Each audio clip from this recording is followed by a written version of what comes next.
Manolo Escobar va rebre una visita especial de l'alcalde de Viladecans poc abans de començar el concert.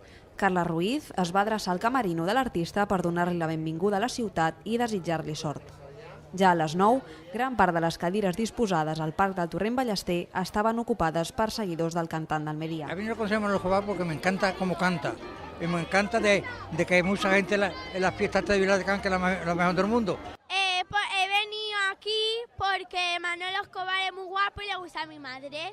Y yo he venido porque soy su fan y es muy guapo. He venido a ver el concierto porque soy fan de él y me encanta Manolo Escobar, de toda la vida. Manolo Escobar, acompanyat per la banda simfònica de la Unió Musical de la Quas, va oferir un multitudinari concert que es va allargar pràcticament fins a la mitjanit. Manolo Escobar va fer un repàs pels seus èxits més coneguts, entre els que no van faltar pasdobles i rumbes tan conegudes com Mi Carro o Porón Pompero. Al final de l'actuació, Manolo Escobar valorava positivament la seva estada a Viladecans i el suport del públic. Pues la verdad es que ha sido maravilloso ver a la gente tan cariñosa, ¿cómo diría?, tan entregada a ti y disfrutando con lo que le estás dando, que yo me he sentido francamente muy bien, muy a gusto.